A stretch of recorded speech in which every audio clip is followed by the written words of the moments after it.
आए प्रभ शरणागति कृपा निध दयाल। एक अखर हर मन बसत नानक होत निहाल। एक ओंकारा सतगुरु ते प्रसाद सच होए। वाहिगुरु जी की फतेह है बिघ्न विनाशन सोए। वाहिगुरु जी की फतेह है बिघ्न विनाशन सोए। सतनाम श्री वाहिगुरु साहिब जीओ। श्लोक आत्म रस जेह जानिया हर रंग सहजे मान। नानक धन धन धन जन आए ते परवान। आत्म रस जेह जानिया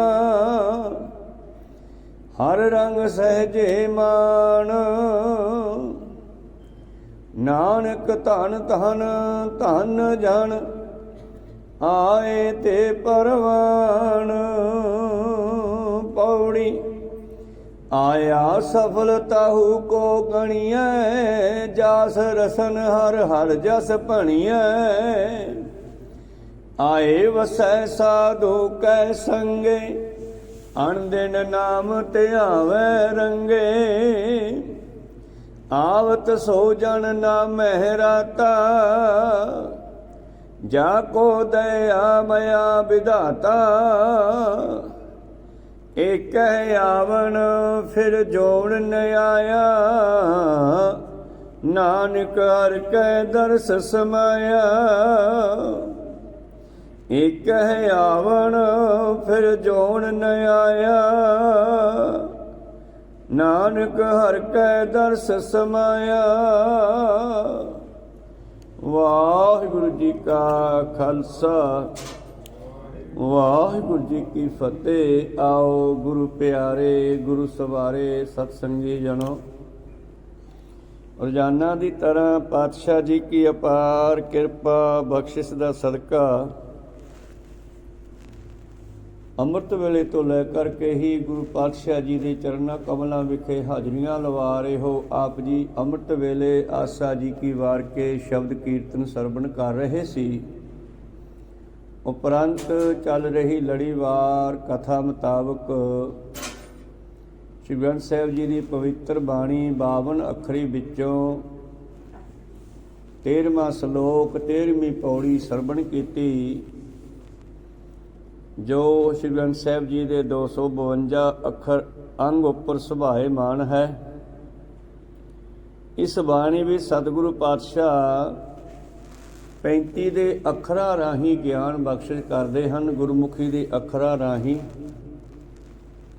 ਜਿਸ ਦਾ ਨਾਮ 52 ਅੱਖਰੀ ਰੱਖਿਆ ਗਿਆ ਹੈ। ਪਿਛਲੇ ਸ਼ਲੋਕ ਦੀ ਪੌੜੀ ਵਿੱਚ ਆਪਾਂ ਪੜ੍ਹਿਆ ਸੀ ਕਿ ਉਹ ਪਰਮੇਸ਼ਰ ਤਾਂ ਸਾਰਿਆਂ ਵਿੱਚ ਵਸਦਾ ਹੈ।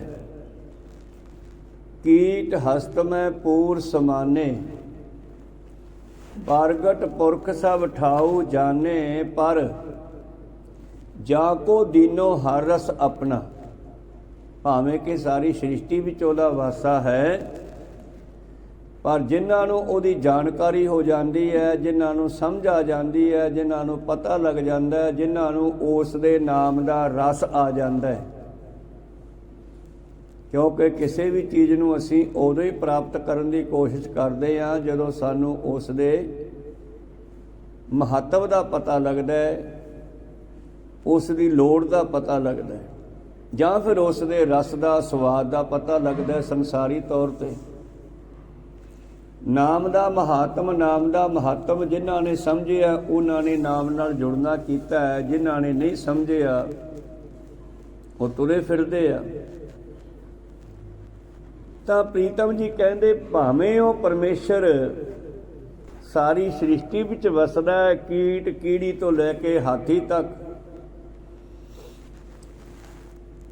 ਸਾਰਿਆਂ ਵਿੱਚੋਂ ਵਸਦਾ ਹੈ, ਪਰ ਜਿਨ੍ਹਾਂ ਨੂੰ ਉਹਨੇ ਆਪਣਾ ਬਣਾ ਲਿਆ, ਆਪਣੇ ਨਾਮ ਦਾ ਰਸ ਦੇ ਦਿੱਤਾ, ਤਾਂ ਉਹਨਾਂ ਨੇ ਉਸ ਨੂੰ ਜਾਣ ਲਿਆ। ਨਾਨਕ ਗੁਰਮੁਖ ਹਰ ਹਰ ਤੇ ਜਪਨਾ, ਉਹ ਹੀ ਉਸ ਨੂੰ ਯਾਦ ਕਰਦੇ ਐ, ਉਸ ਨੂੰ ਜਪਣਾ ਕਰਦੇ ਐ, ਉਹਦੇ ਨਾਲ ਜੁੜਨਾ ਕਰਦੇ ਐ। ਤੋ ਇਸੇ ਹੀ ਵਿਚਾਰ ਨੂੰ ਸਤਿਗੁਰੂ ਅਗਲੇ ਸ਼ਲੋਕ ਵਿੱਚ ਦਿੰਦੇ ਆ ਕਿ ਜਿਨ੍ਹਾਂ ਨੇ ਉਸ ਆਤਮਿਕ ਰਸ ਨੂੰ ਮਾਣ ਲਿਆ। ਆਤਮ ਦਾ ਮਤਲਬ ਹੈ ਆਪਣਾ ਆਪਾ ਨਿਜ ਸਰੂਪ। ਭਾਵੇਂ ਕਿ ਅਸੀਂ ਬਾਹਰੀ ਤੌਰ ਤੇ ਧਰਮੀ ਬਣਦੇ ਹਾਂ, ਲੋਕਾਂ ਦੇ ਵਿੱਚ ਵਿਖਾਵਾ ਕਰਦੇ ਹਾਂ ਕਿ ਅਸੀਂ ਧਰਮੀ ਹਾਂ, ਪਰ ਧਰਮੀ ਹੋਣ ਦਾ ਜਿੰਨਾ ਚਿਰ ਰਸ ਨਹੀਂ ਆਇਆ, ਸਵਾਦ ਨਹੀਂ ਆਇਆ, ਉਹਨਾਂ ਚਿਰ ਧਰਮੀ ਹੋਣ ਦਾ ਵਿਖਾਵਾ ਨਹੀਂ ਹੈ। ਉਸ ਵਿਖਾਵੇ ਦਾ ਕੋਈ ਫਾਇਦਾ ਨਹੀਂ ਹੈ। ਇਸ ਕਰਕੇ ਸਤਿਗੁਰੂ ਪਾਤਸ਼ਾਹ ਜੀ ਕਹਿੰਦੇ ਆਤਮ ਰਸ ਜਿਹ ਜਾਣੇ ਆ, ਜਿਨ੍ਹਾਂ ਨੇ ਉਸ ਆਤਮਿਕ ਰਸ ਨੂੰ ਜਾਣ ਲਿਆ, ਪੀ ਲਿਆ, ਸਮਝ ਲਿਆ। ਜਿਵੇਂ ਕਹਿੰਦੇ ਆ, ਕਹੋ ਕਬੀਰ ਗੂੰਗੇ ਗੁੜ ਖਾਇਆ, ਪੁੱਛੇ ਤੇ ਕਿਆ ਕਹੀਏ। ਜੇ ਕਿਸੇ ਗੂੰਗੇ ਨੂੰ ਪੁੱਛੀਏ ਵੀ ਤੂੰ ਗੁੜ ਖਾਧਾ ਹੈ, ਤਾਂ ਉਹ ਤਾਂ ਸ਼ਬਦ ਵੀ ਨਹੀਂ ਵਰਤ ਸਕਦਾ, ਪਰ ਬੋਲਣ ਵਾਲੇ ਨੂੰ ਵੀ ਪੁੱਛ ਲਓ ਵੀ ਤੂੰ ਗੁੜ ਖਾਧਾ ਕਿਹੋ ਜਿਹਾ ਲੱਗਿਆ, ਉਹ ਕਹੇਗਾ ਮਿੱਠਾ। ਉਹ ਤੋਂ ਅਗਲਾ ਸਵਾਲ ਪੁੱਛੋ ਮਿੱਠਾ ਕਿਹੋ ਜਿਹਾ। ਹੁਣ ਮਿੱਠੇ ਨੂੰ ਦੱਸਣ ਵਾਸਤੇ ਕੋਈ ਅੱਖਰ ਨਹੀਂ ਹੈਗਾ। ਮਿੱਠਾ ਕਿਹਾ ਜਾ ਸਕਦਾ ਹੈ, ਪਰ ਜਿਨ੍ਹਾਂ ਨੇ ਇੱਕ ਵਾਰੀ ਮਿੱਠਾ ਵੇਖ ਲਿਆ ਉਹਨਾਂ ਨੂੰ ਪਤਾ ਕਿ ਮਿੱਠਾ ਆਹ ਹੁੰਦਾ ਹੈ, ਪਰ ਜਿਹਨੂੰ ਪਤਾ ਹੀ ਨਹੀਂ ਮਿੱਠਾ ਹੁੰਦਾ ਕੀ ਹੈ, ਉਹ ਕੀ ਸਮਝੇਗਾ ਵੀ ਗੁੜ ਕਿਹੋ ਜਿਹਾ। ਚਲੋ ਆਪਾਂ ਤਾਂ ਕੌੜੇ ਮਿੱਠੇ ਦਾ ਸਵਾਦ ਜਾਣ ਲਿਆ, ਇਹਦੀ ਸਮਝ ਤਾਂ ਆ ਗਈ, ਪਰ ਜਿਹੜਾ ਨਾਮ ਦਾ ਰਸ ਹੈ ਉਹ ਕੈਸਾ ਹੈ, ਇਹ ਤਾਂ ਜਿਨ੍ਹਾਂ ਨੇ ਮਾਣਿਆ ਉਹਨਾਂ ਨੂੰ ਪਤਾ ਹੈ। ਉਸ ਨਾਮ ਰਸ ਨੂੰ ਪੀ ਕੇ ਚਰਖੜੀਆਂ ਤੇ ਵੀ ਚੜ੍ਹ ਗਏ, ਤੱਤੀਆਂ ਤਵੀਆਂ ਤੇ ਵੀ ਬੈਠ ਗਏ। ਗੁਰੂ ਪਿਆਰਿਓ, ਖੋਪੜੀਆਂ ਵੀ ਲਵਹਾਤੀਆਂ, ਬੰਦ ਬੰਦ ਵੀ ਕਟਵਾ ਗਏ, ਪਰ ਉਹ ਨਾਮ ਦਾ ਰਸ ਉਹਨਾਂ ਦਾ ਕੋਈ ਤੋੜ ਨਹੀਂ ਸਕਿਆ, ਖਤਮ ਨਹੀਂ ਕਰ ਸਕਿਆ। ਉਹ ਆਪਣੇ ਨਾਮ ਦੇ ਰਸ ਵਿੱਚ ਡੁੱਬੇ ਰਹੇ ਤੇ ਜ਼ੁਲਮ ਕਰਨ ਵਾਲੇ ਜ਼ਾਲਮ ਉਹਨਾਂ ਦਾ ਬੰਦ ਬੰਦ ਕੱਟਦੇ ਰਹੇ, ਖੋਪੜੀਆਂ ਲਾਉਂਦੇ ਰਹੇ, ਚੜਖੜੀਆਂ ਚੜਾਉਂਦੇ ਰਹੇ, ਪਰ ਉਹਨਾਂ ਨੇ ਉਸ ਨਾਮ ਦੇ ਰਸ ਨਾਲ ਜੁੜ ਕੇ ਆਪਣੇ ਸਰੀਰ ਤੋਂ ਵੀ ਆਪਣਾ ਧਿਆਨ ਉੱਚਾ ਚੁੱਕ ਲਿਆ। ਬਾਬਾ ਫਰੀਦ ਕਹਿੰਦਾ ਹੈ, ਕਾਗਾ ਕਰੰਗ ਢੰਡੋਲਿਆ, ਸਗਲਾ ਖਾਇਆ ਮਾਸ, ਇਹ ਦੋਏ ਨੈਣਾ ਮਤ ਛੋਹਿਓ, ਫਿਰ ਦੇਖਣ ਕੀ ਆਸ। ਇਸ ਕਰਕੇ ਜਿਨ੍ਹਾਂ ਨੂੰ ਮਾਲਕ ਦੇ ਦਰਸ਼ਨਾਂ ਦੀ ਪਿਆਸ ਲੱਗ ਜਾਵੇ, ਉਹਨਾਂ ਨੂੰ ਕੁਝ ਦਿਸਦਾ ਹੀ ਨਹੀਂ। ਕਹਿੰਦੇ ਇੱਕ ਦਿਨ ਬਾਦਸ਼ਾਹ ਅਕਬਰ ਜਾਂ ਕੋਈ ਹੋਰ ਮੁਸਲਮਾਨ ਵੀਰ ਨਵਾਜ਼ ਕਰ ਰਿਹਾ ਚਾਦਰ ਵਿਛਾ ਕੇ,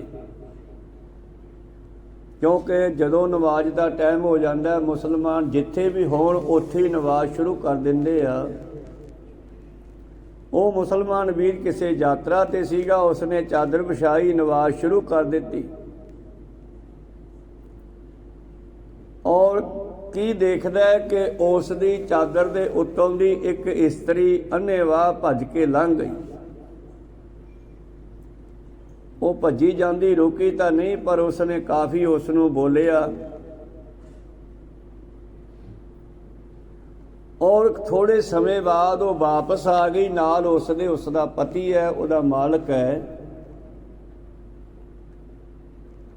ਉਹਨੇ ਰੋਕ ਲਿਆ, ਕਹਿੰਦਾ ਮਾਈ ਤੂੰ ਹੁਣੇ ਇੱਥੋਂ ਟੱਪੀ ਸੀ ਬੀਬੀ, ਤੈਨੂੰ ਪਤਾ ਨਹੀਂ ਮੈਂ ਨਵਾਜ਼ ਕਰੀ ਜਾਨਾ, ਤੂੰ ਮੇਰੀ ਚਾਦਰ ਨੂੰ ਖਰਾਬ ਕਰ ਗਈ ਉੱਤੋਂ ਟੱਪ ਕੇ।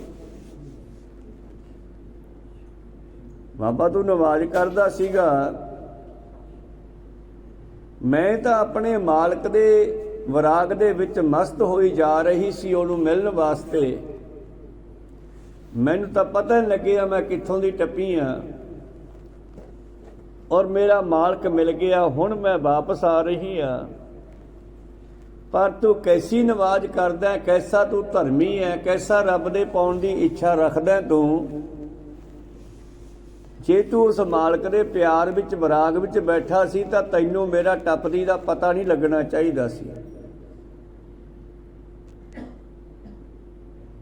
ਜੇ ਤੈਨੂੰ ਮੇਰਾ ਇੱਥੋਂ ਲੰਘਦੀ ਦਾ ਪਤਾ ਲੱਗਿਆ ਤੇ ਤੂੰ ਫਿਰ ਉਹਦੇ ਨੰਗ ਵਿੱਚ ਹਜੇ ਡੁੱਬਿਆ ਹੀ ਨਹੀਂਗਾ, ਤਾਂ ਮਾਨੋ ਉਸ ਨਿਵਾਜੀ ਨੂੰ, ਉਸ ਧਰਮ ਨੂੰ, ਭਾਵ ਇਹਦਾ ਮਤਲਬ ਇਕੱਲੇ ਮੁਸਲਮਾਨ ਵਾਸਤੇ ਨਹੀਂ ਹੈ, ਸਾਡੇ ਵਾਸਤੇ ਵੀ ਹੈ, ਸਿੱਖਾਂ ਵਾਸਤੇ ਵੀ ਹੈ, ਹਿੰਦੂਆਂ ਵਾਸਤੇ ਵੀ ਹੈ, ਈਸਾਈਆਂ ਵਾਸਤੇ ਵੀ ਹੈ, ਮੁਸਲਮਾਨਾਂ ਵਾਸਤੇ ਵੀ ਹੈ। ਇਹੋ ਜਿਹੀਆਂ ਗਿਆਨ ਦੀਆਂ ਗੱਲਾਂ ਹਰੇਕ ਮਾਨਸ ਵਾਸਤੇ ਹੈ, ਹਰੇਕ ਮਨੁੱਖ ਵਾਸਤੇ ਹੈ, ਕਿਉਂਕਿ ਪਰਮੇਸ਼ਰ ਨੇ ਮਨੁੱਖ ਬਣਾਇਆ ਸੀਗਾ। ਉਹਨੇ ਨਾ ਹਿੰਦੂ ਮੁਸਲਮ ਬਣਾਏ ਸੀ, ਨਾ ਉਹਨੇ ਕੋਈ ਹੋਰ ਬਣਾਇਆ ਸੀ। ਔਰ ਇਹਨਾਂ ਗੱਲਾਂ ਨੂੰ ਮੇਰੇ ਪ੍ਰੀਤਮ ਨੇ ਆਪਣੀ ਬਾਣੀ ਵਿੱਚ ਕਲੀਅਰ ਕੀਤਾ ਹੈ। ਮਾਨਸ ਕੀ ਜਾਤ ਸਭ ਹੈ ਏਕੈ ਪਹਿਚਾਨਵੋ, ਕਰਤਾ ਕਰੀਮ ਸੋਈ ਰਾਜ ਕਾ ਰਹੀਮ, ਉਹੀ ਦੂਸਰੋ ਨਾ ਭੇਦ ਕੋਈ, ਭੂਲ ਭਰਮ ਮਾਨਵੋ। ਉਹ ਹੀ ਸਭ ਕੁਝ ਹੈ, ਇਸ ਕਰਕੇ ਉਹਨੂੰ ਸਾਰਿਆਂ ਵੀ ਜਾਣਨਾ ਕਰੋ। ਤਾਂ ਤੇ ਪ੍ਰੀਤਮ ਜੀ ਕਹਿੰਦੇ ਉਹ ਹਰ ਥਾਂ ਤੇ ਵਸਦਾ ਹੈ। ਕੀਟ ਹਸਤ ਮੈਂ ਪੂਰ ਸਮਾਨੇ, ਪ੍ਰਗਟ ਪੁਰਖ ਸਭ ਠਾਉ ਜਾਣੇ, ਜਾ ਕੋ ਦੀਨੋ ਹਰ ਰਸ ਆਪਣਾ। ਜਿਹੜੀ ਉਸ ਨਾਮ ਦੇ ਰਸ ਨੂੰ ਪ੍ਰਾਪਤ ਕਰ ਲੈਂਦੇ ਉਹ ਡੁੱਬ ਜਾਂਦੇ ਹੈ, ਉਹਨਾਂ ਨੂੰ ਕਿਸੇ ਦੀ ਪਰਵਾਹ ਨਹੀਂ ਰਹਿੰਦੀ। ਫਿਰ ਬੇਪਰਵਾਹ ਸਦਾ ਰੰਗ ਹਰਕੈ, ਜਾ ਕੋ ਪਾਖ ਸੁਆਮੀ। ਜਿਨ੍ਹਾਂ ਦੇ ਪੱਖ ਵਿੱਚ, ਜਿਨ੍ਹਾਂ ਦੇ ਨਾਲ ਉਹ ਸੁਆਮੀ ਮਾਲਕ ਪਰਮੇਸ਼ਰ ਖੜ ਜਾਂਦਾ ਹੈ, ਫਿਰ ਉਹਨਾਂ ਨੂੰ ਕਿਸੇ ਦੁਨੀਆ ਦੀ ਪਰਵਾਹ ਨਹੀਂ ਹੁੰਦੀ, ਉਸ ਮਸਤੀ ਦੇ ਵਿੱਚ ਹੀ ਰਹਿੰਦੇ ਆ ਹਮੇਸ਼ਾ। ਨਾਨਕ ਗੁਰਮੁਖ ਹਰ ਹਰ ਤੇ ਜਪਣਾ। ਅਗਲਾ ਸ਼ਲੋਕ 13ਵਾਂ ਜੋ ਅੱਜ ਆਰੰਭ ਕੀਤਾ ਪ੍ਰੀਤਮ ਜੀ ਬਖਸ਼ਿਸ਼ ਕਰਦੇ ਹਨ। ਆਤਮ ਰਾਜੇ ਜਾਣਿਆ ਹਰ ਰਸ ਹਰ ਰੰਗ ਸਹਿਜੇ ਮਾਣ। ਹੁਣ ਆਤਮ ਰਸ ਜਿਹੜਾ ਉਹ ਆਪਣੇ ਆਪੇ ਦਾ ਰਸ ਹੈ, ਜਿਹੜਾ ਤੁਸੀਂ ਦੂਜੇ ਨਾਲ ਜੁੜ ਕੇ ਰਸ ਲੈ ਰਹੇ ਹੋ।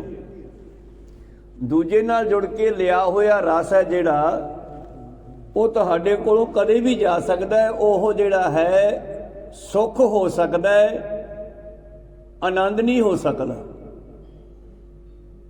ਉਹ ਸੁੱਖ ਹੋ ਸਕਦਾ ਹੈ। ਸੁੱਖ ਤੇ ਦੁੱਖ ਜਿਹੜਾ ਹੈ ਇਹ ਆਉਂਦੇ ਜਾਂਦੇ ਰਹਿੰਦੇ ਆ, ਇਹ ਟਿਕਾਊ ਨਹੀਂ ਹੈ, ਪੱਕੇ ਨਹੀਂ ਹੈ। ਸੁੱਖ ਦੁੱਖ ਦੋਇਦਰ ਕੱਪੜੇ ਪਹਿਰੇ ਜਾਏ ਮਨੁੱਖ, ਜਿੱਥੇ ਬੋਲਣ ਹਾਰੀਆ ਤਿੱਥੇ ਚੰਗੀ ਚੁੱਪ। ਇਸ ਕਰਕੇ ਗੁਰੂ ਪਿਆਰਿਓ ਜਿਹੜਾ ਸੁੱਖ ਹੈ, ਜਿਵੇਂ ਤੀਜੇ ਪਾਤਸ਼ਾਹ ਕਹਿੰਦੇ, ਦੁਨੀਆ ਕਹਿੰਦੀ ਹੈ ਆਨੰਦ ਆ ਗਿਆ, ਮਿੱਠਾ ਖਾ ਲਿਆ ਆਨੰਦ ਆ ਗਿਆ, ਅੰਬ ਚੂਪ ਲਿਆ ਆਨੰਦ ਆ ਗਿਆ, ਦੁੱਧ ਪੀ ਲਿਆ ਆਨੰਦ ਆ ਗਿਆ, ਪੁੱਤਰ ਹੋ ਗਿਆ ਆਨੰਦ ਆ ਗਿਆ, ਧੀ ਹੋ ਗਈ ਆਨੰਦ ਆ ਗਿਆ। ਪਰ ਇਹ ਆਨੰਦ ਨਹੀਂ ਹੈ। ਮਰ ਆਨੰਦ ਕੀ ਹੈ ਫਿਰ? ਆਨੰਦ ਹੀ ਆਨੰਦ ਸਭ ਕੋ ਕਹੈ, ਆਨੰਦ ਗੁਰੂ ਤੇ ਜਾਣਿਆ। ਜਿਹੜਾ ਆਨੰਦ ਹੈ ਉਹ ਗੁਰੂ ਕੋਲੋਂ ਸਮਝ ਆਵੇਗੀ। ਇਹਨਾਂ ਸੰਸਾਰੀ ਮਾਇਆਵੀ ਵਸਤੂਆਂ ਵਿੱਚ ਆਨੰਦ ਨਹੀਂ ਹੈ। ਇਹ ਸੁੱਖ ਦੁੱਖ ਹੋ ਸਕਦਾ ਹੈ, ਤੇ ਸੁੱਖ ਵੀ ਨਹੀਂ ਰੁਕਦਾ ਤੇ ਦੁੱਖ ਵੀ ਨਹੀਂ ਰੁਕਦਾ, ਦੋਨੇ ਆਉਂਦੇ ਜਾਂਦੇ ਰਹਿੰਦੇ ਆ। ਆਨੰਦ ਹੀ ਆਨੰਦ ਸਭ ਕੋ ਕਹੈ, ਆਨੰਦ ਗੁਰੂ ਤੇ ਜਾਣਿਆ। ਜਾਣਿਆ ਆਨੰਦ ਸਦਾ ਗੁਰ ਤੇ, ਕਿਰਪਾ ਕਰੇ ਪਿਆਰਿਆ, ਕਰ ਕਿਰਪਾ ਕਿਰਵੇ ਕੱਟੇ, ਗਿਆਨ ਅੰਜਨ ਸਾਰਿਆ।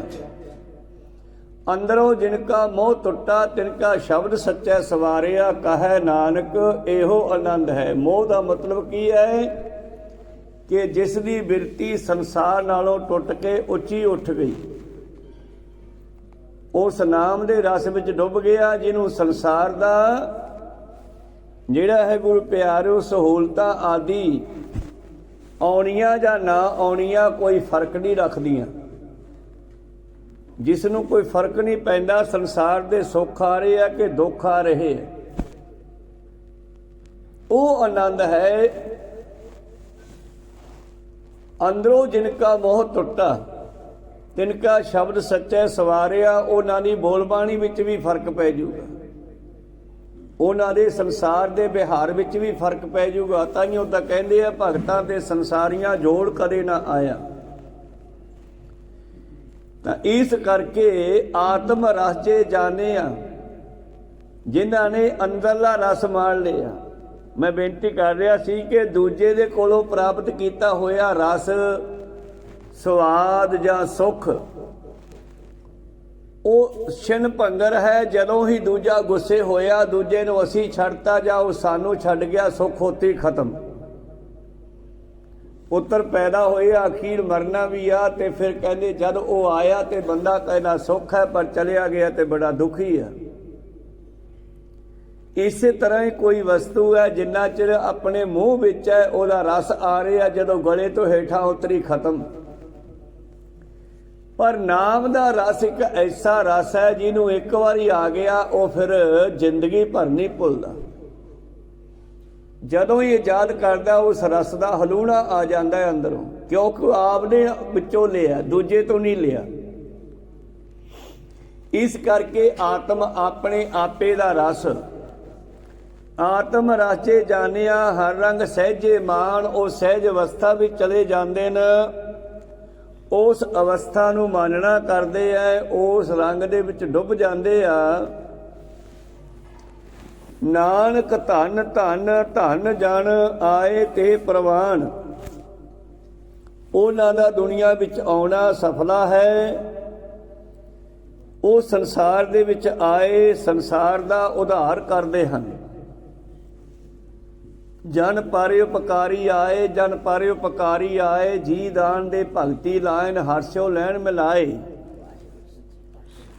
ਉਹ ਕਦੇ ਵੀ ਆਪਣੇ ਮਨ ਵਿੱਚ ਇਹ ਸੋਚਦੇ ਨਹੀਂ ਕਿ ਮੈਂ ਉਧਾਰ ਕਰਦਾ। ਉਹਨਾਂ ਦੇ ਕੋਲੋਂ ਕੁਦਰਤੀ ਹੀ ਹੁੰਦਾ ਰਹਿੰਦਾ, ਸਭ ਕੁਝ ਆਟੋਮੈਟਿਕ ਹੀ ਹੁੰਦਾ ਰਹਿੰਦਾ। ਜੀ ਦਾਨ ਦੇ, ਜੀ ਦਾਨ ਭਾਵ ਆਪਣੇ ਆਪੇ ਦੀ ਜਾਣਕਾਰੀ। ਸਾਰੀ ਗੁਰਬਾਣੀ ਆਪਣੇ ਆਪੇ ਨਾਲ ਜੁੜਨ ਦੀ ਗੱਲ ਕਰਦੀ ਹੈ, ਲੇਕਿਨ ਬੰਦਾ ਫਿਰ ਵੀ ਦੂਜਿਆਂ ਨਾਲ ਜੁੜਦਾ। ਕੋਈ ਮਾਇਆ ਨਾਲ ਜੁੜਿਆ, ਕੋਈ ਮਨੁੱਖਾਂ ਨਾਲ ਜੁੜਿਆ, ਕੋਈ ਮਠਿਆਈਆਂ ਨਾਲ, ਵਸਤੂਆਂ ਨਾਲ ਜੁੜਿਆ, ਕੋਈ ਭੇਟਾਵਾਂ ਦੇ ਨਾਲ ਜੁੜਿਆ ਹੋਇਆ ਹੈ।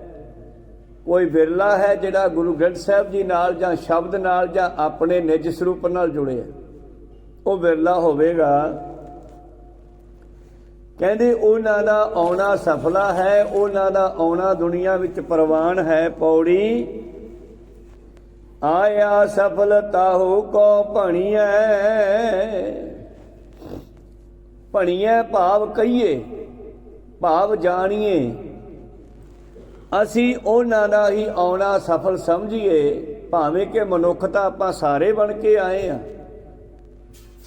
ਜਿਸ ਤਰ੍ਹਾਂ ਸਕੂਲ ਵਿੱਚ ਬੱਚੇ ਤਾਂ ਬਹੁਤ ਪੜ੍ਹਦੇ ਆ ਕਲਾਸ ਵਿੱਚ, ਪਰ ਉਹਨਾਂ ਵਿੱਚੋਂ ਕੁਝ ਪਾਸ ਹੁੰਦੇ ਆ, ਕੁਝ ਫੇਲ ਹੁੰਦੇ ਆ। ਤੇ ਉਹਨਾਂ ਪਾਸ ਹੋਇਆਂ ਵਿੱਚੋਂ ਵੀ ਕਈਆਂ ਦੀ ਪੜ੍ਹਾਈ ਸਫਲੀ ਹੁੰਦੀ ਹੈ,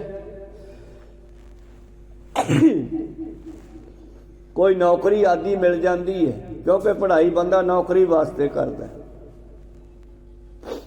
ਉਹਨਾਂ ਪਾਸ ਹੋਇਆ ਵਿੱਚ ਵੀ ਕੁਝਾਂ ਨੂੰ ਉਹ ਪੜ੍ਹਾਈ ਦਾ ਫਾਇਦਾ ਹੁੰਦਾ, ਕਈਆਂ ਨੂੰ ਨਹੀਂ ਫਾਇਦਾ ਹੁੰਦਾ।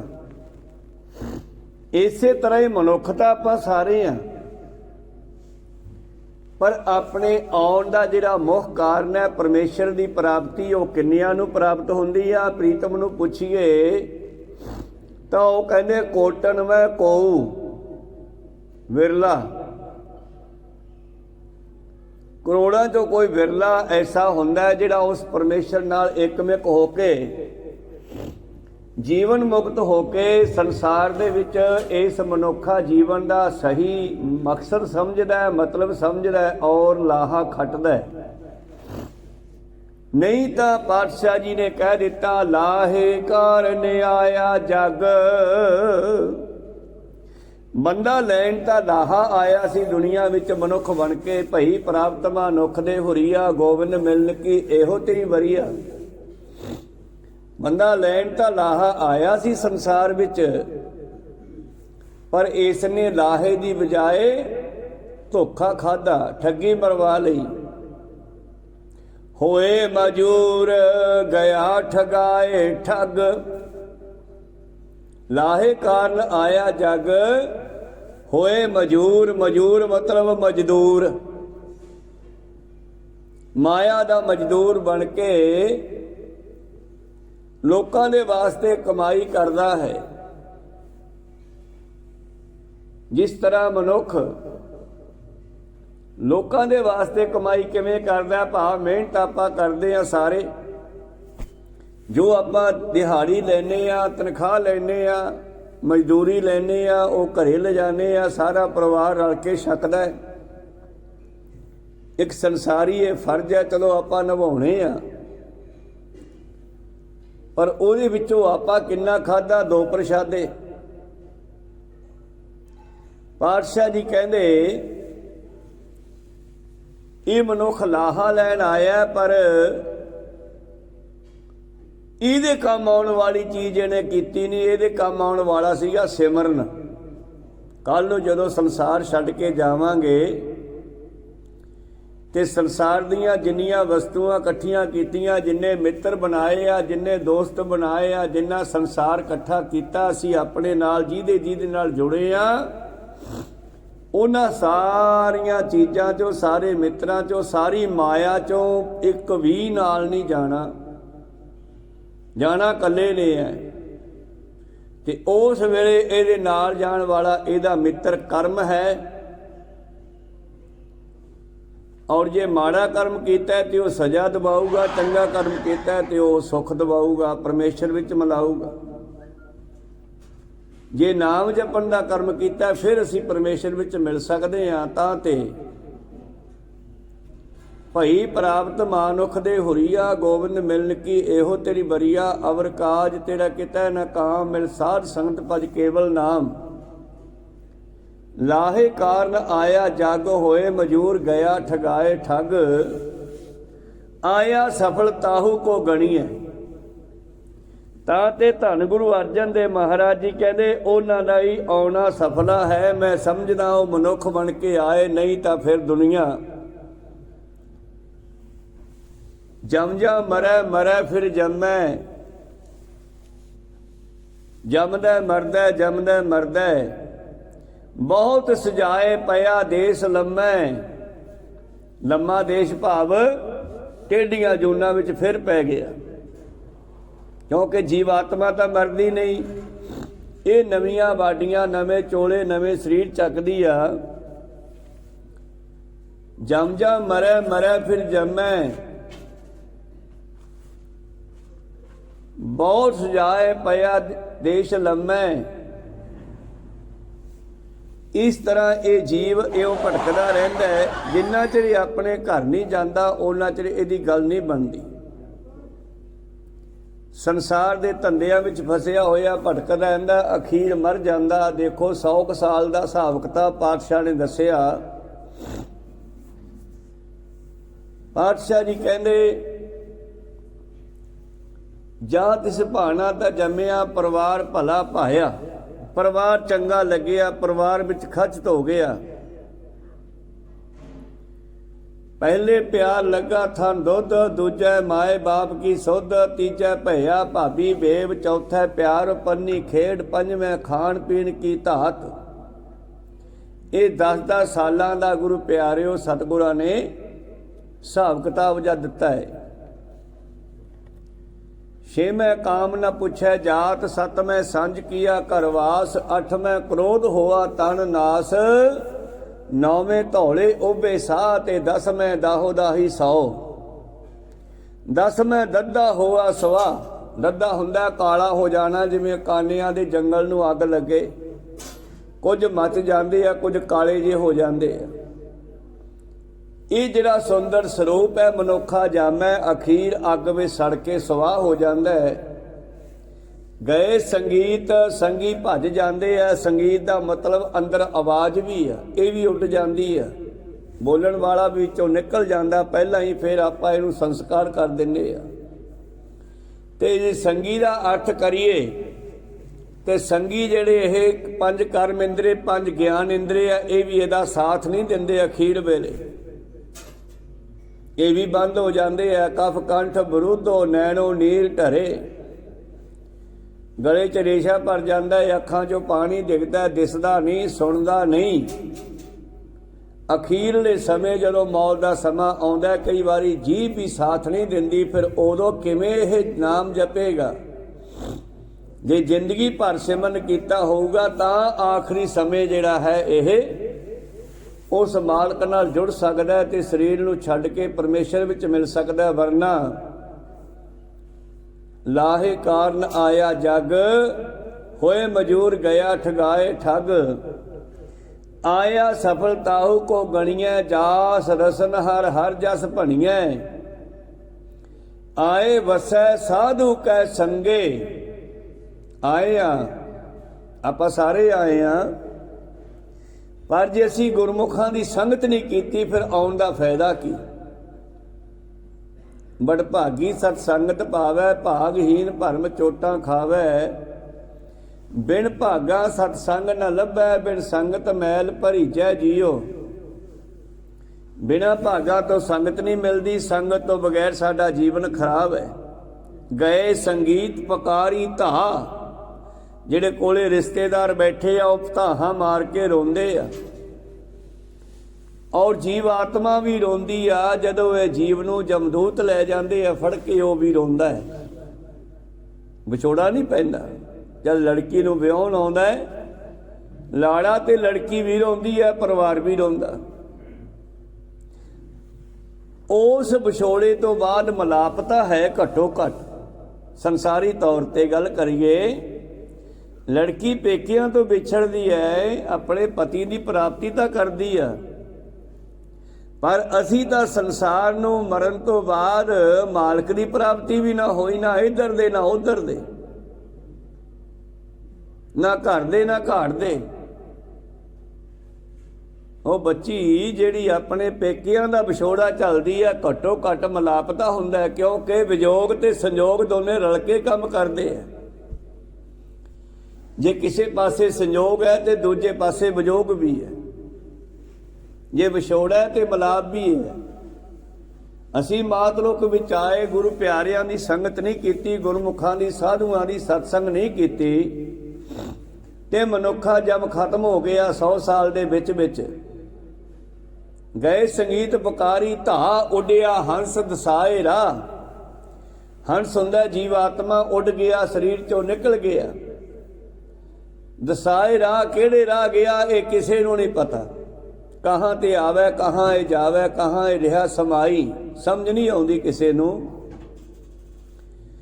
ਮਾ ਜਿੰਨੀਆਂ 84 ਲੱਖ ਜੋਨਾਂ ਟੇਡੀਆਂ, ਇਹਨਾਂ ਵਿੱਚ ਵੀ ਉਹੀ ਜੀਵ ਆਤਮਾਵਾਂ ਜਿਹੜੀਆਂ ਆਪਣੇ 'ਚ। ਇਹ ਹੁਣ ਦੇਖ ਲਓ ਤੁਸੀਂ ਆਪ ਹੀ ਕਿ ਉਹਨਾਂ ਦਾ ਜੀਵਨ ਕਿੰਨਾ ਦੁਖਦਾਈ ਆ। ਇਹਨਾਂ ਵਿੱਚੋਂ ਆਪਾਂ ਵੀ ਟੱਪ ਕੇ ਆਏ ਆ। ਕਈ ਜਨਮ ਪਏ ਕੀਟ ਪਤੰਗਾ, ਕੀੜੇ ਪਤੰਗੇ, ਕਈ ਜਨਮ ਗਜ ਮੀਨ ਕੁਰੰਗਾ, ਕਈ ਜਨਮ ਪੰਖੀ ਸਰਪ ਹੋਇਓ, ਕਈ ਜਨਮ ਹੈਵਰ ਬਿਰਖ ਜੋਇਓ। ਮਿਲ ਜਗਦੀਸ਼ ਮਿਲਨ ਕੀ ਬਰੀਆ, ਚਰੰਕਾਲੇ ਦੇਹ ਸੰਜਰੀਆ। ਬੜੇ ਲੰਮੇ ਸਮੇਂ ਤੋਂ ਬਾਅਦ ਤੈਨੂੰ ਮਨੁੱਖ ਜਾਮਾ ਮਿਲਿਆ, ਪਰਮੇਸ਼ਰ ਦੇ ਮਿਲਣ ਦਾ ਸਮਾਂ, ਇਹਨੂੰ ਸੰਭਾਲ ਲੈ। ਪਰ ਸੰਭਾਲਦਾ ਨਹੀਂ ਤਾਂ ਫਿਰ ਪਾਤਸ਼ਾਹ ਜੀ ਬਖਸ਼ਿਸ਼ ਕਰਦੇ ਆ, ਫਿਰ ਇਸ ਦਾ ਆਉਣਾ ਬੇਕਾਰ ਹੈ। ਲੱਲਾ ਤਾਕੈ ਲਵੇ ਨਾ ਕਹੂ, ਉਹਨੂੰ ਫਿਰ ਕੋਈ ਲਵੇ ਨਹੀਂ ਲਾਉਂਦਾ, ਉਸ ਨੂੰ ਕੋਈ ਲਵੇ ਨਹੀਂ ਲਾਉਂਦਾ, ਪਰਮੇਸ਼ਰ ਵੀ ਲਵੇ ਨਹੀਂ ਲਾਉਂਦਾ। ਟੇਡੀਆਂ ਜੂਨਾਂ ਵਿੱਚ ਪੈ ਜਾਂਦਾ ਉਹ ਜੀਵ ਜਿਹੜਾ ਉਸ ਮਾਲਕ ਨਾਲ ਜੁੜਦਾ ਨਹੀਂ। ਆਇਆ ਗਿਆ ਮੋਇਆ ਨਾਉ, ਉੱਡਿਆ ਹੰਸ ਦਸਾਏ ਰਾਹ।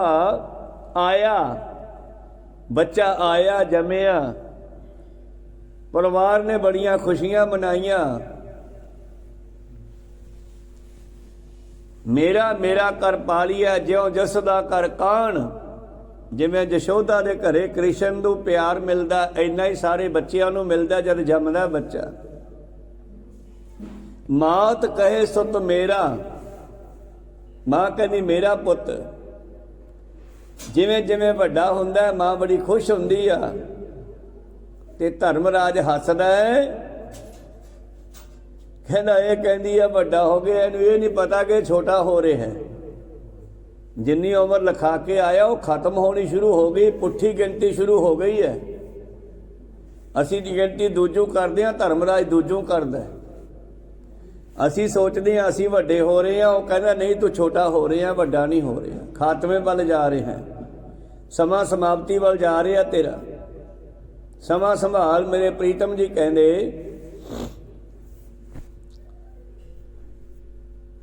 आया गया मोया नाव, पिछे पत्तल सदियो काव। सतगुरां ने भगतां ने इन्हां मूर्ख लोकां नूं बड़ियां गुरु प्यारिओ समझौतियां दित्तियां, चोटां कीतियां, समझाउणा कीता भी शायद किसी तरह समझे। पर ये मूर्ख बंदा ब्राह्मणी कर्मकांडा च ऐसा उलझिया है कि कोठे ते खीर खड़ा धर के कहना बापू रोटी खा ला, तो कां खा जाते आ। फिर कहना मेरा बापू खा गया। कबीर साहब जी कहने साडे माँ प्यो कां कुत्ते बन के नहीं खाण आउंदे। की कहंदे आ, पिछे पत्तल सदियो काम, नानक मनमुख अंध प्यार, बाज गुरु डुब्बा संसार। इसे तरह 100 साल की गिनती एक होर शब्द विच भी कीती आ। तीसा का सुंदर कहावे। 10-20 साल पहला 10 साल जवानी अपना बचपन च गए, फिर 20 साल का थोड़ा वड्डा होया, किशोर अवस्था, फिर जवान हो गया 30 साल का। तीसा का सुंदर कहावे, 40 सी पर होए 85-50 का हो गया। जवानी ढलनी शुरू हो गई है 50 साल तो बाद। 60 कह बुढ़ेपा आवे, ते हुण पैर जिहड़ा बुढ़ेपे विच पै गया।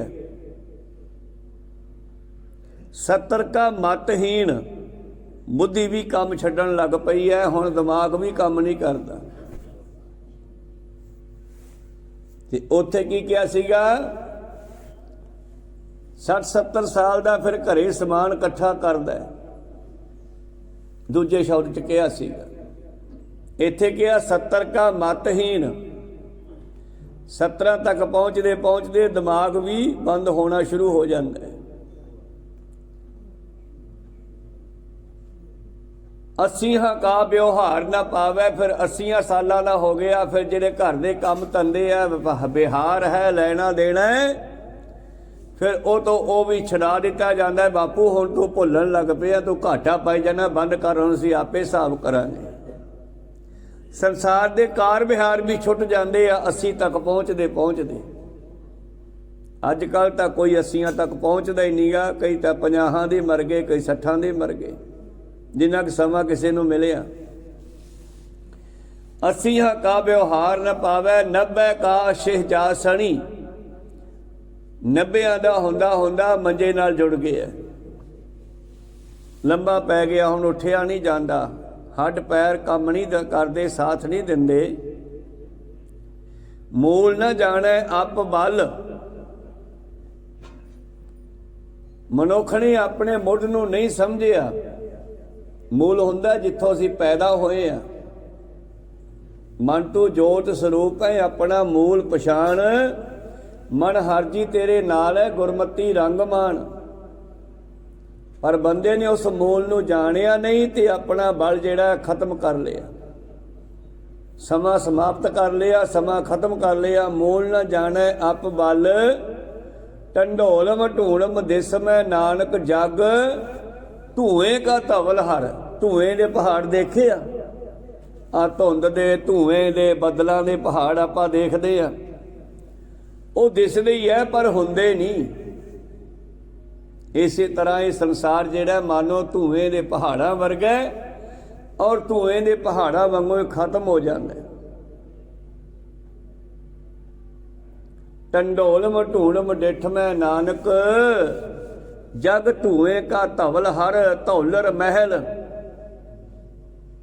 इस संसार धुएं दे महल है। ब्रह्म ज्ञानी का कहना ये है ही नहीं। भाव जी ने कल नूं खत्म हो ही जाना है, वो अज भी है नहीं, पहला भी है नहीं सी। पर संसारी बंदा कहना लै है क्यों नहीं।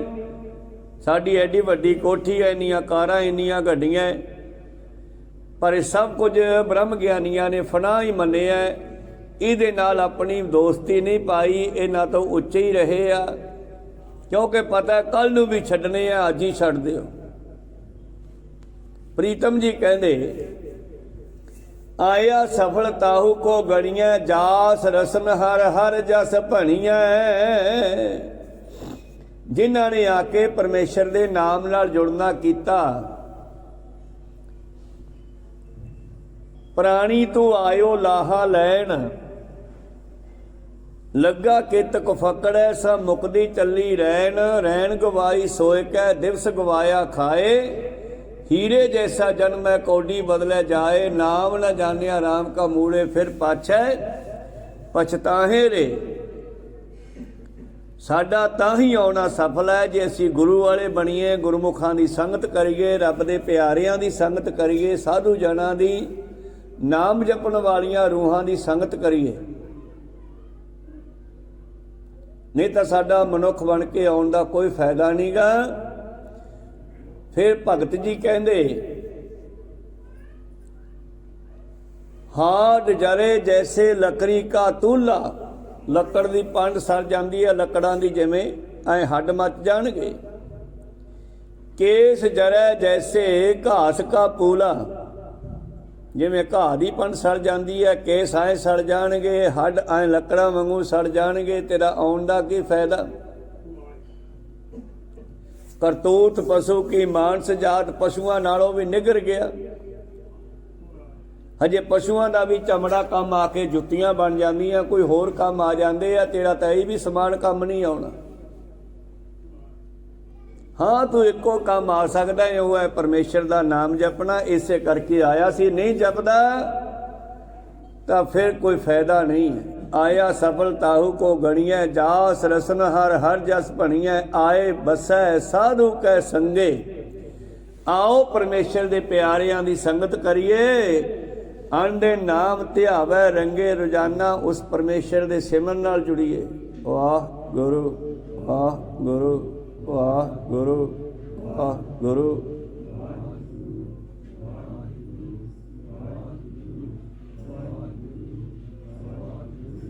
वाह गुरु, वाह गुरु, वाह गुरु, वाह गुरु, वाह गुरु, वाह गुरु।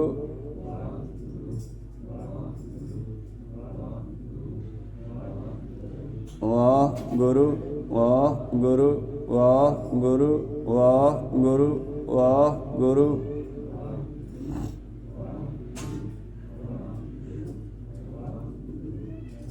जास रसन हर हर जस भणिया। ਜਿਹੜੇ ਆਪਣੀ ਰਸਨਾ ਦੇ ਨਾਲ ਪਰਮੇਸ਼ਰ ਦੇ ਨਾਮ ਨੂੰ ਕਹਿੰਦੇ ਹਨ, ਜਪਦੇ ਹਨ।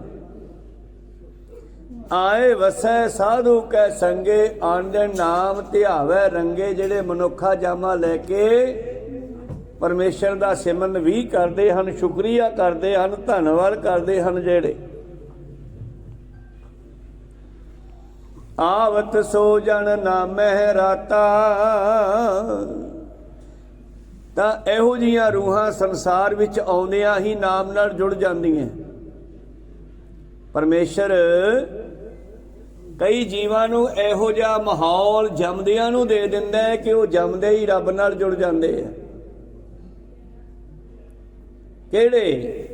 ਜਾਂ ਕੋ ਦਇਆ ਮਾਇਆ ਵਿਧਾਤਾ, ਜਿਨ੍ਹਾਂ ਤੇ ਦਇਆ ਮਾਇਆ ਦਾ ਮਤਲਬ ਕਿਰਪਾ।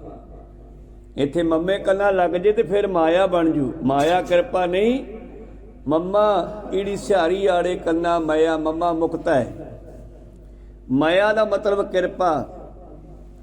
ਜਿਨ੍ਹਾਂ ਦੇ ਪਰਮੇਸ਼ਰ ਦੀ ਮਾਇਆ ਹੈ, ਦਇਆ ਹੈ, ਉਹ ਤਾਂ ਜੰਮਦੇ ਹੀ ਰੱਬ ਨਾਲ ਜੁੜ ਜਾਂਦੇ ਆ, ਜਿਵੇਂ ਧਰੁਵ ਭਗਤ। ਇਸੇ ਤਰ੍ਹਾਂ ਹੀ ਮਹਾਤਮਾ ਬੁੱਧ ਨੂੰ ਵੀ ਗਿਆਨ ਹੋਇਆ। ਇਸੇ ਤਰ੍ਹਾਂ ਬਚਪਨ ਵਿੱਚ ਹੀ ਧਰੁਵ ਭਗਤ ਨੂੰ ਗਿਆਨ ਹੋਇਆ। ਪ੍ਰਹਿਲਾਦ ਨੂੰ ਬਚਪਨ ਵਿੱਚ ਹੀ, ਬਲਕਿ ਜੰਮਣ ਤੋਂ ਪਹਿਲਾਂ ਹੀ ਉਹਦੀ ਮਾਤਾ ਇੱਕ ਰਿਸ਼ੀ ਦੀ ਸ਼ਰਨ ਵਿੱਚ ਰਹੀ ਆ। ਕਿਉਂਕਿ ਹਰਨਾਕਸ਼ ਜੋ ਪ੍ਰਹਿਲਾਦ ਦਾ ਪਿਤਾ ਹੈ, ਹਰਨਾਕਸ਼ ਦੇ ਭਰਾ ਨੂੰ ਗੁਰੂ ਪਿਆਰਿਓ ਪਰਮੇਸ਼ਰ ਨੇ ਮਾਰ ਦਿੱਤਾ, ਖਤਮ ਕਰ ਦਿੱਤਾ। ਤਾਂ ਉਹ ਕਹਿੰਦਾ ਮੈਂ ਪਰਮੇਸ਼ਰ ਤੋਂ ਬਦਲਾ ਲਊਂਗਾ। ਜਿਸ ਨੇ ਮੇਰੇ ਭਰਾ ਨੂੰ ਮਾਰਿਆ ਹਰੀ ਨੇ, ਮੈਂ ਉਹ ਤੋਂ ਬਦਲਾ ਲਊਂਗਾ। ਬਦਲਾ ਲੈਣ ਵਾਸਤੇ ਸ਼ਕਤੀ ਦੀ ਲੋੜ ਹੈ, ਹਥਿਆਰਾਂ ਦੀ ਸ਼ਕਤੀ, ਮਾਇਆ ਦੀ ਸ਼ਕਤੀ, ਬੰਦਿਆਂ ਦੀ ਸ਼ਕਤੀ। ਪਰ ਇਹਨਾਂ ਸਾਰੀਆਂ ਸ਼ਕਤੀਆਂ ਤੋਂ ਵੱਡੀ ਹੈ ਸਿਮਰਨ ਦੀ ਤਾਕਤ। ਜਿਨ੍ਹਾਂ ਕੋਲੇ ਨਾਮ ਦੀ ਸ਼ਕਤੀ ਆ ਉਹਨਾਂ ਸਾਹਮਣੇ ਕੁਛ ਵੀ ਨਹੀਂ ਹੈ। ਤਾਂ ਇਸ ਕਰਕੇ ਹਰਨਾਕਸ਼ ਚਲਿਆ ਗਿਆ ਤਪੱਸਿਆ ਕਰਨ। ਮੈਂ ਤਪੱਸਿਆ ਕਰਕੇ ਹਰੀ ਤੋਂ ਬਦਲਾ ਲਵਾਂਗਾ। ਰਾਜਾ ਹੈ ਨਹੀਂ ਦੇਸ਼ ਦੇ ਵਿੱਚ, ਜਨਤਾ ਹੈ ਹਰਨਾਕਸ਼ ਦੀ, ਤੇ ਦੂਜੇ ਪਾਸੇ ਜਿਹੜੇ ਆਪਣੇ ਆਪ ਨੂੰ ਦੇਵਤੇ ਕਹਾਉਂਦੇ ਆ ਉਹਨਾਂ ਨੇ ਬਰਾਬਰ ਹਮਲਾ ਕਰਤਾ ਇਹਨਾਂ ਤੇ, ਲੜਾਈਆਂ ਹੋਈਆਂ, ਜੰਗ ਹੋਏ। ਰਾਜਾ ਨਾ ਹੋਣ ਕਰਕੇ ਉਹ ਜੰਗ ਜਿੱਤ ਗਏ ਔਰ ਇਹਨਾਂ ਦੀਆਂ ਇਸਤਰੀਆਂ ਨੂੰ ਖਿੱਚ ਕੇ ਲੈ ਚੱਲੇ। ਇੱਥੇ ਉਹਨਾਂ ਨੂੰ ਦੇਵਤੇ ਕਹਿਣ ਨੂੰ ਵੀ ਜੀ ਨਹੀਂ ਕਰਦਾ। ਪਤਾ ਨਹੀਂ ਕਿਹੋ ਜਿਹੀਆਂ ਕਹਾਣੀਆਂ ਬਣਾਈਆਂ, ਇਹ ਸਮਝ ਨਹੀਂ ਆਉਂਦੀ ਕੁਛ। ਤੇ ਇੰਦਰ ਦੇਵਤਾ ਜਿਹੜਾ ਕਿ ਇੱਕ ਰਿਸ਼ੀ ਦੀ ਘਰਵਾਲੀ ਨੂੰ ਤਕਾਉਂਦਾ ਹੈ, ਉਹਨੂੰ ਇਹਨਾਂ ਨੇ ਇਤਿਹਾਸ ਵਿੱਚ ਦੇਵਤਾ ਲਿਖਿਆ। ਤੇ ਜਿਹੜਾ ਇੰਦਰ ਹੈ ਗੁਰੂ ਪਿਆਰਿਓ, ਉਹ ਹਰਨਾਕਸ਼ ਦੀ ਘਰਵਾਲੀ ਨੂੰ ਖਿੱਚੀ ਜਾਂਦਾ ਹੈ। ਅੱਗੋਂ ਰਿਸ਼ੀ ਟੱਕਰ ਗਿਆ। ਇਹਨਾਂ ਨੇ ਨਾਰਦ ਮੁਨੀ ਲਿਖਿਆ। ਨਾਰਦ ਮੁਨੀ ਕੋਈ ਇੱਕ ਬੰਦੇ ਦਾ ਨਾਮ ਨਹੀਂ, ਨਾਰਦ ਮੁਨੀ ਰਿਸ਼ੀ ਦਾ ਨਾਮ ਹੈ ਪੁਰਾਤਨ। ਔਰ ਰਿਸ਼ੀ ਕਹਿੰਦਾ ਵੀ ਇਸਤਰੀ ਨੂੰ ਕਿਉਂ ਖਿੱਚੀ ਜਾਂਦਾ ਬਈ? ਕਹਿੰਦਾ ਬਾਬਾ ਇਹਨੂੰ ਮੈਂ ਖਤਮ ਕਰੂੰਗਾ। ਕਿਉਂ? ਇਹ ਰਾਜੇ ਹਰਨਾਕਸ਼ ਦੀ ਦੈਂਤਾਂ ਦੀ ਇਸਤਰੀ ਆ। ਮੈਂ ਇਹਨੂੰ ਖਤਮ ਕਰੂੰ, ਇਹਦੇ ਪੇਟ ਵਿੱਚ ਬੱਚਾ, ਮੈਂ ਇਹਨਾਂ ਦੀ ਕੁਲ ਦਾ ਨਾਸ਼ ਕਰੂੰਗਾ, ਵਿਨਾਸ਼ ਕਰੂੰ ਇਹਨਾਂ ਦਾ। ਰਿਸ਼ੀ ਕਹਿੰਦਾ ਵਿਨਾਸ਼ ਕਿਸੇ ਚੀਜ਼ ਦਾ ਨਹੀਂ ਹੁੰਦਾ, ਘੱਟ ਵੱਧ ਹੁੰਦਾ ਰਹਿੰਦਾ। ਨਾਲੇ ਜਿਹੜਾ ਇਹਦੇ ਪੇਟ ਵਿੱਚ ਬੱਚਾ ਹੈ ਉਹ ਤਾਂ ਤੁਹਾਡੀ ਮਦਦ ਕਰਨ ਵਾਸਤੇ ਆਇਆ। ਇਹ ਤਾਂ ਭਗਤ ਹੈ ਪਰਮੇਸ਼ਰ ਦਾ, ਛੱਡ ਇਹਨੂੰ। ਤੋ ਰਿਸ਼ੀ ਹਰਨਾਕਸ਼ ਦੀ ਪਤਨੀ ਨੂੰ ਛੁਡਾ ਕਰਕੇ ਆਪਣੀ ਕੁਟੀਆ 'ਚ ਲੈ ਗਿਆ, ਉਸ ਨੂੰ ਉੱਥੇ ਮਦਦ ਦਿੱਤੀ। ਉਸ ਵੇਲੇ ਉਹਦੇ ਪੇਟ ਵਿੱਚ ਪ੍ਰਹਿਲਾਦ ਦਾ ਵਾਸਾ ਸੀ। 3-4 ਮਹੀਨਿਆਂ ਦਾ ਪੇਟ ਵਿੱਚ ਹੋਵੇਗਾ। ਰਿਸ਼ੀ ਦੇ ਕੋਲ ਉਸ ਧਰੂ ਦੀ ਮਾਂ ਨੇ ਰੱਬ ਦੀਆਂ ਗੱਲਾਂ ਸੁਣੀਆਂ, ਜਿਨ੍ਹਾਂ ਦਾ ਸਿੱਧਾ ਅਸਰ ਧਰੂ ਦੇ ਦਿਮਾਗ ਤੇ ਪਿਆ। ਮਤਲਬ ਕਿ ਜੰਮਣ ਤੋਂ ਪਹਿਲਾਂ ਹੀ ਇਸ ਨੂੰ ਰਿਸ਼ੀ ਦੀ ਸੰਗਤ ਮਿਲ ਗਈ ਹੈ। ਕੀ ਪੜ੍ਹਿਆ ਸੀ ਆਪਾਂ? ਆਏ ਵਸੈ ਸਾਧੂ ਕੈ ਸੰਗੇ, ਜਿਨ੍ਹਾਂ ਨੇ ਮਨੁੱਖਾ ਜਾਮਾ ਲੈ ਕੇ ਸਾਧੂਆਂ ਦੀ ਸੰਗਤ ਕੀਤੀ। ਆਂਡੇ ਨਾਮ ਧਿਆਵੈ ਰੰਗੇ, ਉਹ ਬਿਨ ਦਿਨਾਂ ਗਿਣਿਆ। ਆਂਦੇ ਨਾ ਕਈ ਤਾਂ ਲੋਕ ਦਿਨ ਗਿਣ ਕੇ ਭਗਤੀ ਕਰਦੇ ਆ। ਮੈਂ 40 ਦਿਨ ਗੁਰਦੁਆਰੇ ਜਾਣਾ, ਮੈਂ 40 ਦਿਨ ਆਹ ਕੰਮ ਕਰਨਾ।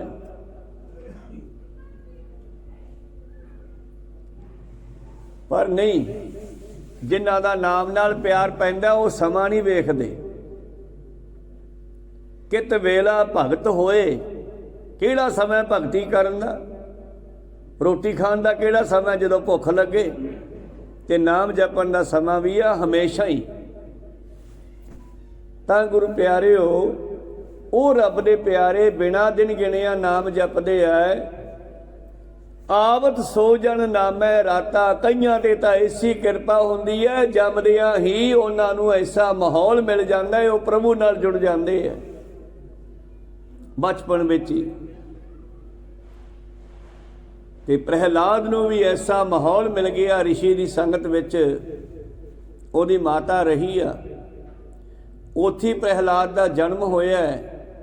ਇੱਧਰ ਹਰਨਾਕਸ਼ ਨੇ ਬੜੀ ਤਕੜੀ ਤਪੱਸਿਆ ਕੀਤੀ ਹੈ ਲਗਾਤਾਰ ਲੰਬਾ ਸਮਾਂ, ਤੇ ਇੱਧਰ ਪ੍ਰਹਿਲਾਦ ਦਾ ਜਨਮ ਹੋ ਗਿਆ ਹੈ। ਤੇ ਜਨਮ ਤੋਂ ਬਾਅਦ ਵੀ ਲਗਭਗ 4-5 ਸਾਲ ਜਿਹੜਾ ਹੈ ਉਹ ਬੱਚਾ ਆਪਣੀ ਮਾਂ ਸਮੇਤ ਰਿਸ਼ੀ ਦੀ ਸ਼ਰਨ ਵਿੱਚ ਸੰਗਤ 'ਚ ਰਹਿੰਦਾ। ਉੱਥੇ ਹੀ ਉਸ ਨੂੰ ਨਾਮ ਜਪਣ ਦਾ ਬਲ ਮਿਲ ਗਿਆ।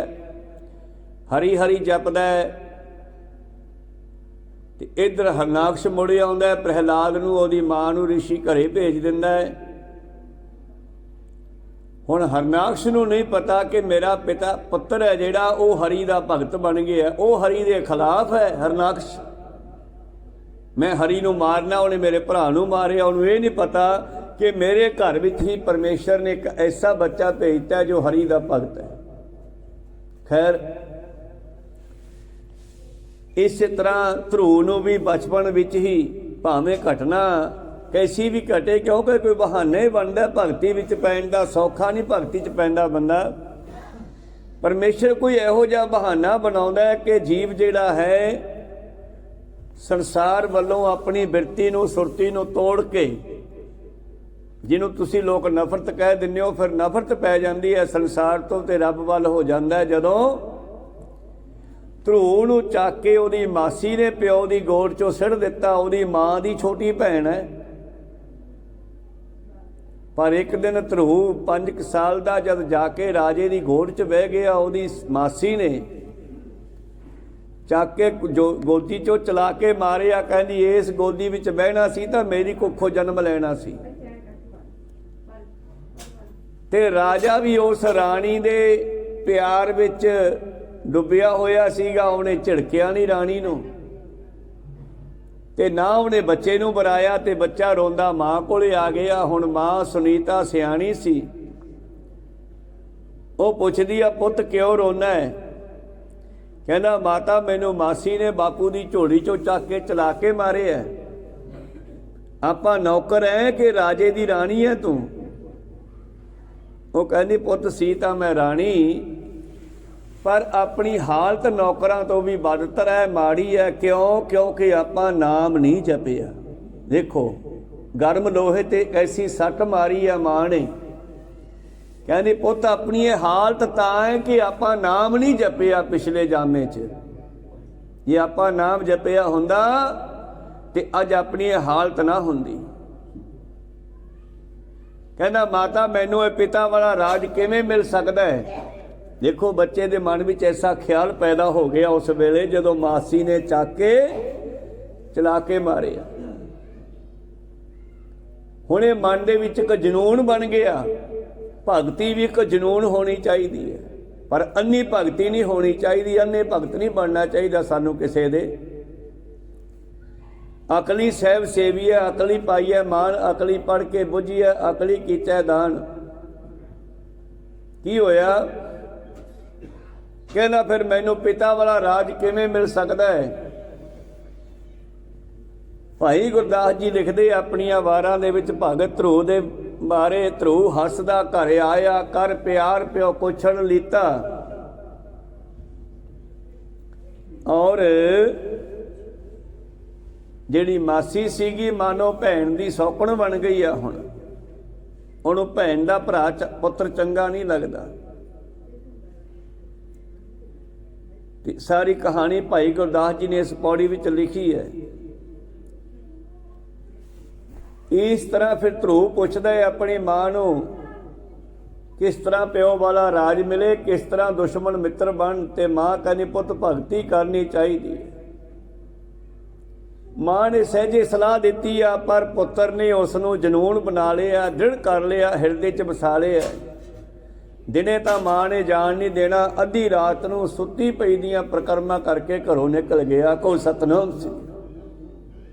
ਫਿਰ ਐਸੀ ਭਗਤੀ ਕੀਤੀ, ਬਾਪ ਵਾਲਾ ਰਾਜ ਹੀ ਨਹੀਂ ਪਰਮੇਸ਼ਰ ਦੇ ਰਾਜ ਦਾ ਵੀ ਦਰ ਮੰਨ ਲਿਆ। ਅੱਜ ਉਹਦੇ ਚਰਨਾਂ 'ਚ ਬੈਠਾ। ਕੋ ਸਤਨਾਮ ਸੀ। ਇਸ ਕਰਕੇ ਆਓ ਆਇਆ ਸਫਲ ਤਾਹੂ ਕੋ ਗਣੀਐ, ਜਾਸ ਰਸਨ ਹਰ ਹਰ ਜਸ ਭਣੀਐ। ਜਿਹੜੇ ਆਪਣੀ ਜੀਭਾਂ ਨਾਲ ਹਰੀ ਦਾ ਨਾਮ ਜਪਦੇ ਆ ਉਹਨਾਂ ਦਾ ਆਉਣਾ ਸਫਲ ਹੈ। ਆਏ ਵਸੈ ਸਾਧੂ ਕੈ ਸੰਗੇ, ਹਰੀ ਦੇ ਪਿਆਰਿਆਂ ਦੀ ਸੰਗਤ ਕਰਦੇ ਆ ਜਿਹੜੇ। ਆਂਡੇ ਨਾਮ ਧਿਆਵੈ ਰੰਗੇ, ਆਵਤ ਸੋ ਜਨ ਨਾਮਹਿ ਰਾਤਾ। ਉਹਨਾਂ ਦਾ ਆਉਣਾ ਸਫਲ ਹੋ ਗਿਆ ਜਿਹੜੇ ਨਾਮ ਨਾਲ ਜੁੜ ਗਏ। ਕੌਣ ਜੁੜ ਗਏ? ਜਾ ਕੋ ਦਇਆ ਮਾਇਆ ਵਿਧਾਤਾ। ਤੇ ਸੱਚ ਜਾਣਿਓ ਜਦੋਂ ਧਰੂ ਭਗਤੀ ਵੀ ਸੰਪੰਨ ਹੋ ਕੇ ਵਾਪਸ ਆਉਂਦਾ ਨਾ, ਤੇ ਰਾਜਾ ਆਪਣੀਆਂ ਦੋਨਾਂ ਰਾਣੀਆਂ ਨੂੰ ਨਾਲ ਲੈ ਕੇ ਅੱਗੋਂ ਲੈਣ ਜਾਂਦਾ ਹੈ ਔਰ ਜਿੱਥੇ ਦੋਨਾਂ ਦਾ ਮਿਲਾਪ ਹੁੰਦਾ ਹੈ ਉੱਥੇ ਰਾਜਾ ਰਾਣੀਆਂ ਆਪਣੇ ਰੱਥਾਂ 'ਚੋਂ ਥੱਲੇ ਉਤਰ ਜਾਂਦੇ ਹੈ ਤੇ ਇੱਧਰੋਂ ਧਰੂ ਤੁਰਿਆ ਆ ਰਿਹਾ ਤੇ ਪਹਿਲਾਂ ਜਾ ਕੇ ਮਾਸੀ ਦੇ ਪੈਰੀ ਪੈਂਦਾ ਜਿਹਨੇ ਚੱਕ ਕੇ ਚਲਾ ਕੇ ਮਾਰਿਆ ਸੀ। ਕਹੋ ਕਿ ਤੇਰੀ ਕਿਰਪਾ ਨਾਲ ਹੀ ਮੈਂ ਭਗਤੀ ਕਰ ਸਕਿਆ, ਜੇ ਤੂੰ ਮੈਨੂੰ ਉਹਦੇ ਚੱਕ ਕੇ ਨਾ ਸਿੱਟਦੀ ਸ਼ਾਇਦ ਮੈਨੂੰ ਭਗਤੀ ਕਰਨ ਦੀ ਇੱਛਾ ਪੈਦਾ ਨਾ ਹੁੰਦੀ। ਬਹਾਨਾ ਬਣ ਗਿਆ ਨਾ। ਭਾਵ ਜਦ ਭਗਤੀ ਕਰ ਲਈ ਫਿਰ ਦੁਸ਼ਮਣੀਆਂ ਵੀ ਖਤਮ ਹੋ ਗਈਆਂ, ਦੁਸ਼ਮਣ ਵੀ ਮਿੱਤਰ ਬਣ ਗਏ। ਜਾਂ ਤੂੰ ਮੇਰੇ ਬਲ ਹੈ ਤਾਂ ਕਿਆ ਮੋਹ ਛੰਦਾ, ਤੁਰ ਸਭ ਕੁਛ ਮੈਨੂੰ ਸੌਂਪਿਆ ਜਾਂ ਤੇਰਾ ਬੰਦਾ। ਲਖਮੀ ਤੋਟ ਨਾ ਆਵੀ ਖਾਏ ਖਰਚ ਰਹੰਦਾ, ਇਹ ਵੈਰੀ ਮਿੱਤਰ ਸਭ ਕੀਤੇ ਆ। ਰਾਗ ਮਾਰੂ ਦੀ ਪੌੜੀ ਹੈ ਇਹ ਵੈਰੀ ਮਿੱਤਰ ਸਭ ਕੀਤੇ ਆ। ਇਕੱਠਾ ਨਹੀਂ ਪੜਨਾਗਾ, ਥੋੜਾ ਸਪੇਸ ਦੇ ਕੇ। ਇਹ ਵੈਰੀ ਮਿੱਤਰ ਸਭ ਕੀਤੇ ਆ, ਨੇ ਮੰਗਿਆ ਮੰਦਾ ਹੁਣ ਕੋਈ ਮੇਰਾ ਮਾੜਾ ਨਹੀਂ ਸੋਚਦਾ। ਕੋ ਸਾਰੇ ਮੇਰੇ ਮਿੱਤਰ ਹੈ। तो मेरे प्रीतम जी कहते आवत सो जन ना महराता जाको दया मया विधाता। एक आवन फिर जोन न आया हुण ता आया हो नाम जप रहा है पर दोबारा नहीं आऊगा जमन च। कहो सतनाम श्री ਉਹਦਾ ਇੱਕੋ ਵਾਰੀ ਆਉਣਾ ਹੋਵੇਗਾ। ਜਿਹੜੇ ਹੁਣ ਆਏ ਹੋਏ ਆ ਨਾਮ ਜਪੋ, ਦੁਬਾਰਾ ਟੇਡੀਆਂ ਜੂਨਾਂ ਵਿੱਚ ਜੰਮਣਾ ਨਹੀਂ ਪਵੇਗਾ।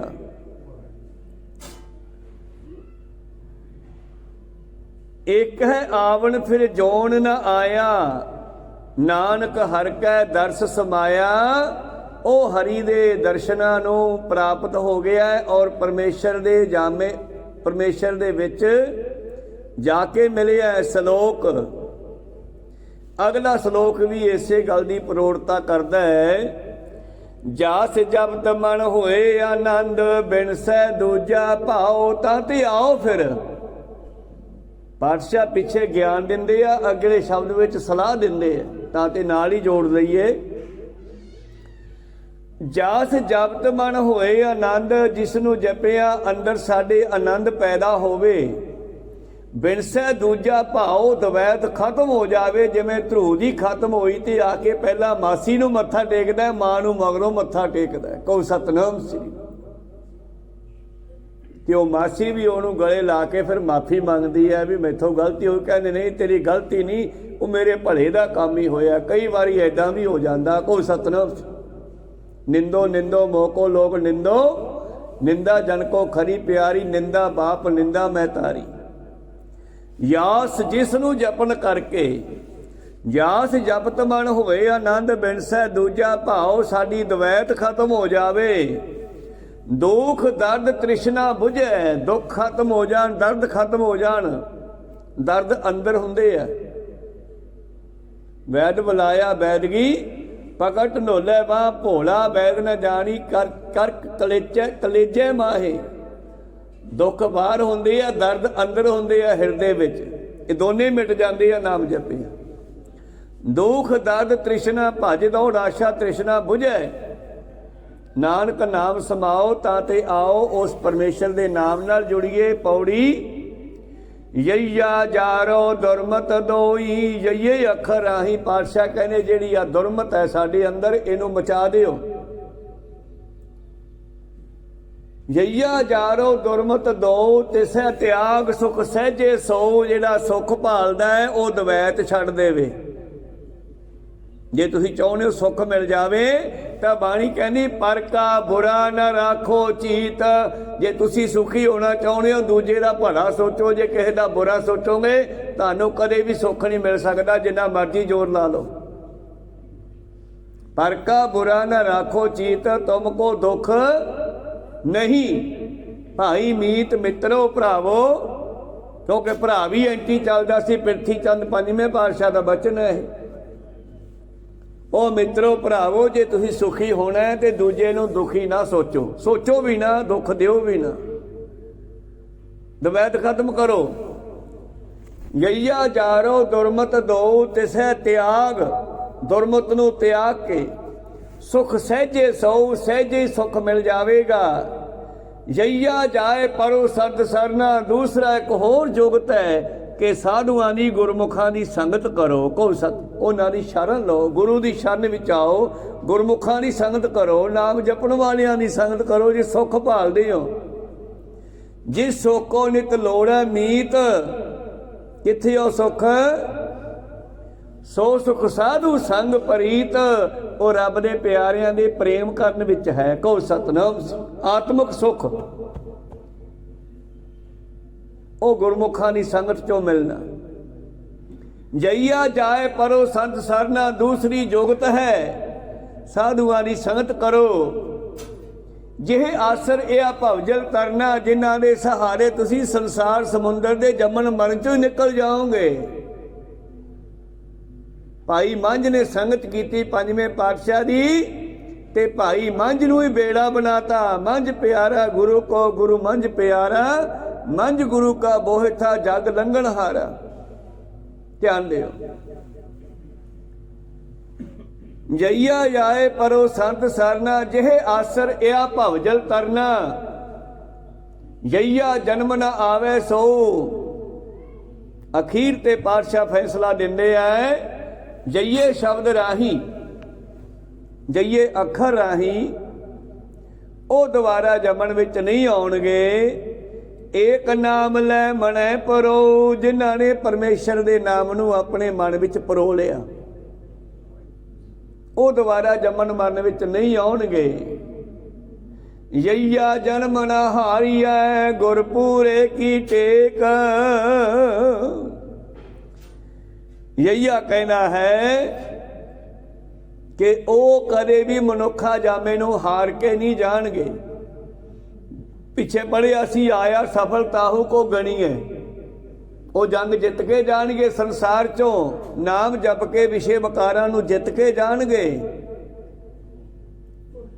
ਉਹ ਮਨੁੱਖਾ ਜਾਮੇ ਨੂੰ ਹਾਰ ਕੇ ਨਹੀਂ ਜਾਣਗੇ। ਜਈਐ ਜਨਮ ਨਾ ਹਾਰੀਐ, ਗੁਰ ਪੂਰੇ ਕੀ ਟੇਕ। ਨਾਨਕ ਤੇ ਸੁਖ ਪਾਇਆ ਜਾ ਕੇ ਹੀਰ ਏਕ। ਜਿਨ੍ਹਾਂ ਦੇ ਹਿਰਦੇ ਵਿੱਚ ਉਸ ਇੱਕ ਦਾ ਵਾਸਾ ਹੋ ਗਿਆ, ਉਹ ਆਤਮਿਕ ਸੁੱਖ ਨੂੰ ਪ੍ਰਾਪਤ ਕਰ ਲੈਣਗੇ। ਇਹ ਆਤਮ ਸੁੱਖ ਦੀ ਗੱਲ ਇਹਨਾਂ ਦੋ ਸ਼ਬਦਾਂ ਵਿੱਚ ਕੀਤੀ ਪਾਤਸ਼ਾਹ ਜੀ ਨੇ। ਆਤਮ ਰਸ ਜੇ ਜਾਣਿਆ, ਹਰ ਰੰਗ ਸਹਿਜੇ ਮਾਣ। ਇਹ ਆਤਮ ਰਸ ਨੂੰ ਕਿਹਨੇ ਪ੍ਰਾਪਤ ਕੀਤਾ? ਤੇ ਇਹ ਦੂਸਰੇ ਸ਼ਬਦ ਦੇ ਅਖੀਰ ਤੇ ਕਹਿੰਦੇ, ਨਾਨਕ ਤੇ ਸੁਖ ਪਾਇਆ ਜਾ ਕੇ ਹੀਰ ਏਕ। ਉਹਨਾਂ ਨੂੰ ਆਤਮਿਕ ਸੁੱਖ ਪ੍ਰਾਪਤ ਹੋ ਗਿਆ, ਜਿਨ੍ਹਾਂ ਦੇ ਹਿਰਦੇ ਵਿੱਚ ਹਰੀ ਦਾ ਵਾਸਾ ਆ ਗਿਆ। ਸ਼ਲੋਕ ਅੰਤਰ ਮਨ ਤਨ ਵਸ ਰਹੇ, ਈਤ ਊਤ ਕੇ ਮੀਤ। ਅੱਗੇ ਫਿਰ ਅਗਲੀ ਗੱਲ ਚੱਲਦੀ ਆ। ਇਹ ਵਿਚਾਰ ਆਪਾਂ ਕੱਲ ਦੇ ਦੀਵਾਨਾਂ ਵਿੱਚ ਸਰਵਣ ਕਰਾਂਗੇ। ਇੱਥੇ ਰੋਕਣ ਦੀ ਆਗਿਆ ਬਖਸ਼ੋ। ਬੋਲਦਿਆਂ ਨੇਕਾਂ ਅੱਖਰ ਬਾਅਦ ਘਾਟ ਹੋ ਜਾਂਦੇ।